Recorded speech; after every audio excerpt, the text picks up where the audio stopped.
Hey, everybody. Welcome to the MMOA podcast. I am Macy Bolt, outpatient PT and TA with the older adult division of Ice Physio. If you have been around the Ice Physio world for a while or attended a live course, then you've heard our crew talk about the be about it mentality. It's really a mentality that is about leading from the front, practicing what we preach when it comes to fitness and exercise, because ultimately what we know is that people follow people. Today, we are going to take that mentality, we're going to reframe it a little bit, and we're going to apply it to cognitive fitness in the context of hobbies. Um, so I am fortunate enough to still have my grandma around, and she and I have always been very, very close. She used to take my sister and I for a couple of weeks in the summertime, and our weeks with her were filled nonstop. We did baked, we did craft projects, we did sewing and quilting. We spent time in the garden. We deconstructed and reconstructed all kinds of things on the farm with her. And ultimately, those might seem like really good ways to just keep two really busy kids entertained. But what I'm reflecting on now as an adult is that that was my Nana really sharing her genuine hobbies and interests with us. It really didn't occur to me that that's what she was doing until I had my own daughter about 6 months ago.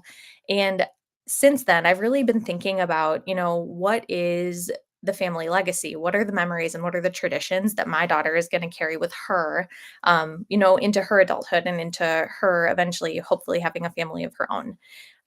So these activities and this time that was spent with my Nana is really so deeply ingrained in me that when I do any of those things, whether it's take one of the quilts that she's quilted and, snuggle up with it with my daughter, make one of her recipes, do a craft project or an art project, I really, feel her with me. And so this has all had me reflecting on what am I going to be remembered for in the future? And so, if you're anything like me, you probably went through some sequela of undergrad, grad programs, studying, aiming for that next milestone, getting a job, striving to do the best that you can at that job, potentially starting a family. And you might feel like you and the things that you like to do got lost in the shuffle somewhere. So, I'm here today. This is a call to action. I want to challenge all of us to take a step back, refocus, and reframe. So, we know from the literature on cognitive function and aging that folks who participate in hobbies throughout their lifespan have a protective effect on their cognition. Let me say that again. Folks who participate in hobbies have a protective effect on their cognition as they age. I don't know about you, but that is 100% something I'm looking for as I age. I want to be as with it as I can for as many days as I can. So when I think about adopting this for myself, it really makes me excited to share it with my patients too. So we all here know the amazing benefits that exercise can bring to the table.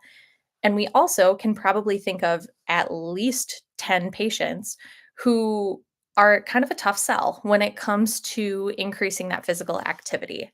So, what if we could take this idea of hobbies and we can leverage that as a gateway to fitness with those patients who are resisting kind of that traditional entrance to exercise? We can start with the cognitive fitness piece of this and transition it to physical fitness as we go with our plan of care. So I have personally experienced many times.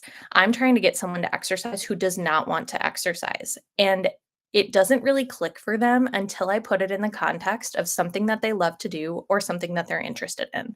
Um, a really potent example of this is thinking about, someone who likes to be in the yard gardening.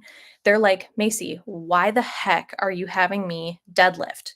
And then I put it in the context of you have to deadlift every time that you pick a weed. And they're like, oh my God, I have so many weeds in my yard that I haven't been able to pick because I can't get that far down to the ground and my balance isn't good enough to be able to stand back up. And it like that connection gets made for them. And then they understand why they are doing something. So I have personally found that patients are way more compliant when they understand and see that connection point. but they actually really start to enjoy their home program too because it's getting them back towards something that they love to do, which I think is just a huge win all around. So when I reflect on those hobbies that my grandma has continued to pursue as she ages, she is doing complex mental math with her baking and her quilting. She's doing physical endurance tasks while quilting large quilts and having to move king size quilts by herself on her quilting machine. She's doing balance tasks with reaching and lifting and transferring those quilts. She's doing self perturbations while she's weeding the yard and spending time outside, and really so much more when it comes to these hobbies. So, when we really break down the things that our patients enjoy doing, it often looks a lot like what we're working toward in rehab in both a physical and a cognitive capacity. So, use the hobbies that your patients enjoy to your advantage to make number one, your job easier, and number two, your patient's experience more enjoyable in rehab. So sometimes in the process of a busy life and a busy schedule, we lose the ability to play and have fun, and we lose the ability to devote time to things that we really love and enjoy to do. So this is again my call to action to bake the cake, paint the picture, go rollerblading, go mountain biking, climb up a bunch of boulders in your neighborhood. Because when we do the things we love to do and our patients do the things they love to do, it keeps us cognitively fit and it keeps us physically fit as we continue to add years to our life. So be about it. Let's show our patients and our colleagues and ourselves that we are all in on building not only physical fitness, but also cognitive fitness as well.